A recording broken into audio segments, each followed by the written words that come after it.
நமது புராணம். இதை பார்த்து கொண்டிருக்கின்ற அனைவருக்கும் கங்கா கணேச குருக்கள் பணிவான வணக்கங்கள்.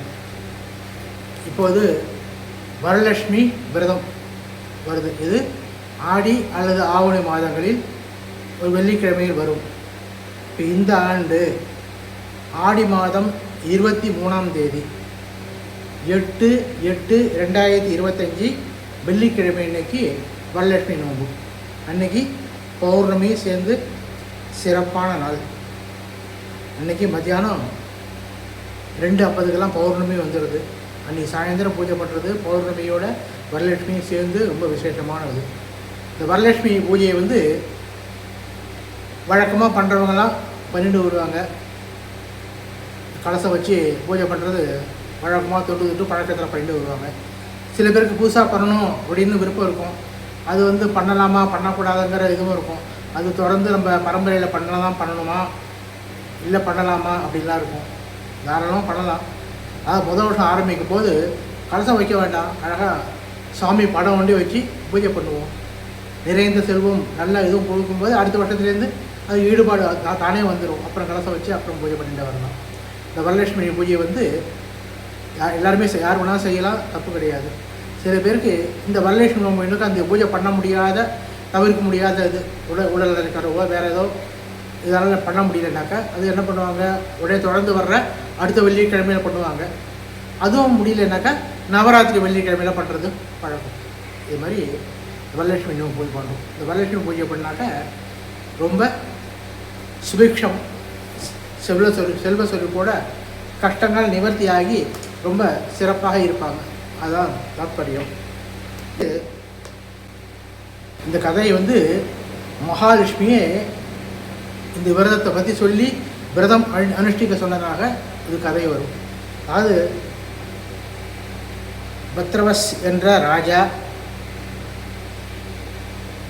சுரசந்திரிகா ராஜா ராணி, அவங்களோட பொண்ணு தான் அவ ஷியாமா பாலா.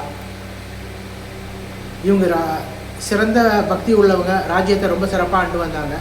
லக்ஷ்மி தேவி ஒரு நாள் அவங்க வீட்டுக்கு வர ரெண்டு செல்வ பலம் குறையாமல் மேன்மையாக சிறப்பாக இருக்கணுங்கிறதுக்காக அந்த லக்ஷ்மி பூஜை சொல்கிறதுக்காக அது லக்ஷ்மி தேவி அந்த ராணிகிட்டே எல்லாம் சொல்லிட்டு இருக்கா. ஆனால் ராணி அலட்சியமாக யாரோ குறி சொல்கிறவங்க மாதிரி நினச்சிட்டு அலட்சியமாக அதை இது பண்ணிட்டா. அவங்க லக்ஷ்மி தேவி சொல்லிட்டு வெளியில் போகும்போது அப்போ தான் பொண்ணு ஷியாமலா பார்த்துட்டு இருக்கா. பார்த்துட்டு என்ன இது இவங்க உள்ளே போனவங்க வருத்தத்தோடு திருப்பி போகிறாங்களே அப்படின்னு பார்க்கும்போது அதுக்கப்புறம் தான் தெரிஞ்சுது இதுமாரி வந்துட்டு வரான்னு. அதுக்கப்புறம் அவங்கள வரவேற்று உபசரித்து தான் வீட்டுக்கு அழைச்சிட்டு போகிறான் அந்த ஷியாமலா. தன் வீட்டுக்கு அழைச்சிட்டு போய் சொன்ன உடனே அவங்க சொல்லப்படி அவங்க என்ன சொன்னாங்களோ சொன்னபடி இந்த லக்ஷ்மி பூஜையை இது பண்ணுறான். உடனே செல்வ செழிப்பு ரொம்ப இதாகி ரொம்ப சிறப்பான செல்வ செழிப்போடு வாழ்கிறாங்க. இங்கே என்ன ஆகிடுது, ராஜா ராணி அவங்க அவமதிச்சனால அவங்களுக்கு செல்வங்கள்லாம் குறைஞ்சி ரொம்ப கஷ்டமான இதுக்கு வந்துடுறாங்க. அப்போ தான் என்ன செய்கிறது, ரொம்ப கஷ்டமாக இருக்குது. அப்போ என்ன செய்கிறா, பொண்ணு என்ன செய்கிறா, அப்பா அம்மா ரொம்ப இது பண்ணுறாங்கன்னு சொல்லிட்டு தங்க காசுலாம் ஒரு பெரிய குடத்தில் போட்டு அங்கேருந்து கொடுத்து அனுப்புகிறான். அங்கே போனவுடனே அவங்க நேரம் சரியில்லைன்னா என்ன ஆகுது, அந்த தங்க காசை கை விட்டு எடுக்க போனாக்க அது தங்கம் இல்லாமல் எல்லாம் இதாகி மாறி போயிடுது. அவங்களுக்கு ரொம்ப இதாக இருக்குது. அதுக்கப்புறம் லக்ஷ்மி அவளை வேண்டிட்டு அது செஞ்ச தப்பை மன்னிச்சு இது பண்ணுமா அப்படின்னோடனே அதுக்கப்புறம் பொண்ணே போய் அவள் அம்மாக்கிட்ட கூட இருந்து இந்த லக்ஷ்மி விரதம் எப்படி இருக்குன்னு எல்லாம் சொல்லி இது பண்ணி விரதம் அனுப்பிச்சு சொல்லி இது பண்ணி அப்புறம் செல்வ வளெல்லாம் திரும்பி வந்துதான். இதேமாரி இது தன் தோழி ரொம்ப கஷ்டப்பட்டுருக்கா சாருமதி தேவி.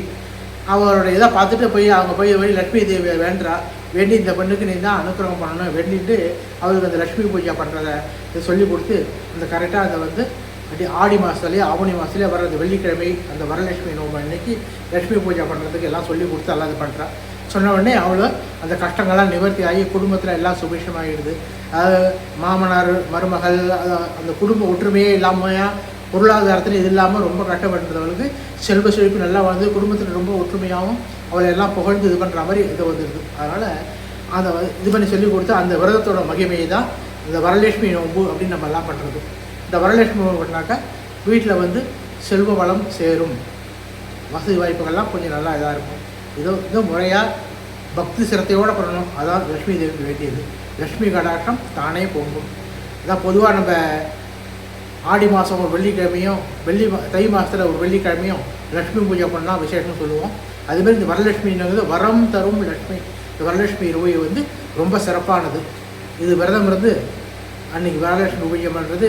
சில பேர் என்ன செய்வாங்க, வியாழக்கிழமை அன்றைக்கி சாயந்தரம் அம்பாலை வீட்டுக்கு அழைக்கிறதுன்னு, அதாவது நம்ம வாசப்படி தாண்டி நல்ல வாசல் அதன்லேருந்து அம்மனை வந்து அம்மனோட பாட்டு ஏதாவது பாடிட்டு அம்மனை வந்து அழைச்சினை வந்து நம்ம எங்கே பூஜை பண்ணுறோம் பூஜை பண்ணுற இடத்துல வச்சு இது பண்ணுறது.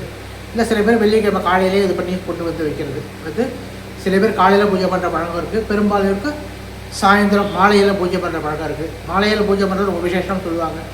சாயந்தரம் 6 மணி ஆச்சுன்னா லக்ஷ்மி அதாவது தீபம் ஏற்றி இதில் லக்ஷ்மியை வச்சு வரலட்சுமி பூஜை பண்ணுறது ரொம்ப விசேஷமாகவும் இருக்குது. அது பண்ணிவிட்டு அடுத்த நாள் அன்றைக்கி புனர் பூஜைன்னு சொல்லி அதை இது பண்ணுறது. இந்த வரலட்சுமி நோம்பு விரதம் இது பண்ணாக்க செல்வ வளம் நல்லாயிருக்கும், குடும்பத்தில் ஒற்றுமை மேலோக்கும், ஒரு சுபிக்ஷமாக இருக்கும் குடும்பமே அப்படின்னு ரொம்ப நல்லா இருக்கும்னு சொல்லியிருக்கு.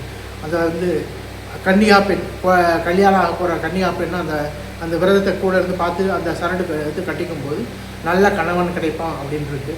புத்திர சந்தானம் எல்லாம் ரொம்ப கஷ்டப்பட்டவங்க அதை கட்டிக்கும் போது புத்திர சந்தானம் உடனே இந்த தோஷங்கள்லாம் நிவர்த்தி ஆகும், புத்திர சந்தானம் ஏற்படும், குடும்பத்தில் கஷ்டம் வறுமை இருக்கிறவங்களாம் அதெல்லாம் நீங்கி செல்வம் வரும் அப்படின்ட்டு இந்த வரலட்சுமி பூஜையை ரொம்ப எல்லோரும் சிறப்பாக கொண்டாடும்.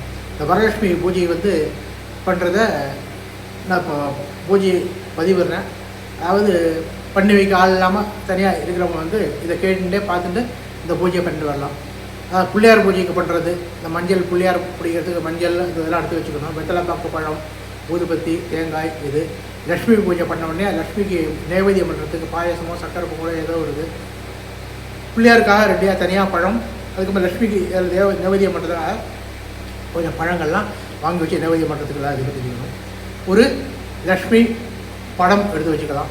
எடுத்து வச்சு சில பேருக்கு லக்ஷ்மி முகம் போட்டு கலசம் வைப்பாங்க. அந்த கலசம் அப்படின்னா ஒரு கலசத்தில் வந்து கொஞ்சம் அரிசிலாம் போட்டு அதில் தங்கம் வெள்ளி கொஞ்சம் நகைகள்லாம் அழகாக அதில் போட்டு எலுமிச்சம்பழம் ஜாதிக்காய் மாசிக்காய் ஏலக்காய் பச்சை கற்பூரம் அதெல்லாத்தையும் போட்டு அது மேலே வந்து ஒரு தேங்காயை வச்சு அதில் முகம் இந்த வரலட்சுமி அந்த பூஜைக்காக நிறைய இடத்துல முகம் இருக்கும். அந்த முகம் வாங்கி அதில் கட்டி அது ஒரு கலசம் வச்சு இன்னொரு கலசம் அது வந்து ஒரு வாழை இலை பரப்பி அதில் பச்சை அரிசி போட்டு ஜலத்தில் கொஞ்சம் ஜலம் ஒரு 3/4 சொம்பு ஜலம் விட்டு அதில் வந்து வாசனை இது இந்த ஏலக்காய் பச்சை கற்பூரம் இந்த பொடி கொஞ்சம் அதில் போட்டு அதில் மாவிலை வச்சு அது மேலே ஒரு தேங்காய் நல்லா மஞ்சள் தடவி ஒரு தேங்காயை வச்சு தேங்காய்க்கு ஒரு பொட்டு ஒன்று வச்சு அழகாக வச்சு அந்த கலசத்துக்கு ஒரு ஜாக்கெட் பீட்டு ஒன்று சுற்றி கட்டலாம். இல்லைன்னா கொஞ்சம் நல்லா மடித்து ஸ்பிரில் மாதிரி வச்சு அந்த கலசத்தில் கழுத்தில் கட்டினா அப்படியே கீழே அப்படி பிரித்து விட்டால் அது அழகாக இருக்கும். அதேமாதிரி வைக்கலாம். இதேமாதிரி வச்சு பூஜை பண்ணுறது எல்லாத்தையும் ரெடி பண்ணிட்டாக்க இது பண்ணணும். நான் பூஜையை எப்போ அடுத்து நான் பதிவுறேன், அந்த பூஜையை பார்த்து சொல்லிடுவேன்.